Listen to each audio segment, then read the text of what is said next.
व्यंजन किसे कहेंगे? कहता है जो व्यंजन कंठ, तालु, मूर्धा, ओठ, दांत आदि के स्पर्श से बोले जाते हैं उन्हें स्पर्श व्यंजन कहते हैं। मुख है, मुख के अंदर का जो हिस्सा है ना, उस प्रत्येक पार्ट का अपना अपना नाम है। हम जो बोलते हैं ना, हम जो उच्चारण करते हैं ना, तो बस यूं ही उच्चारण नहीं कर लेते।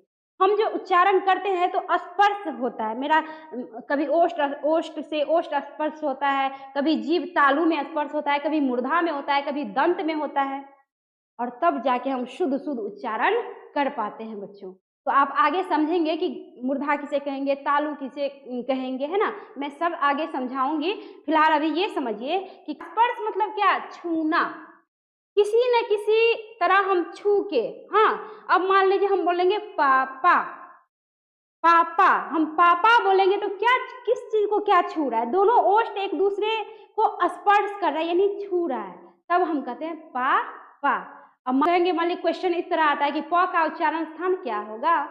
प का उच्चारण स्थान क्या होगा? ऑप्शन में आ जाएगा तालु, मूर्धा, ओष्ठ, दांत। क्या कहेंगे? जवाब क्या होगा? ओष्ठ, क्योंकि हम पापा जो बोलते हैं तो दोनों ओष्ठ आपस में क्या होता है? टच होता है, स्पर्श होता है, दोनों एक दूसरे को छूता है, तब हम कुछ बोल पाते हैं। समझ रहे हैं ना? इसी को कहा जाता है स्पर्श व्यंजन। इनकी संख्या कुल कितनी है बच्चों? 25 है। ठीक है। यहाँ पे कवर्ग, कवर्ग का मतलब तो समझते ही हैं, समझते हैं ना? कवर्ग मतलब क्या? क, ख, ग, घ, अंग, यानी 5 व्यंजन वर्ण।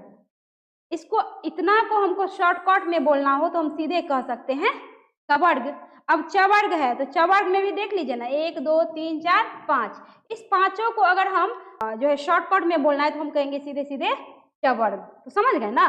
कवर्ग मतलब क ख ग घ अंग, 5 व्यंजन वर्ण यानी 5 अक्षर।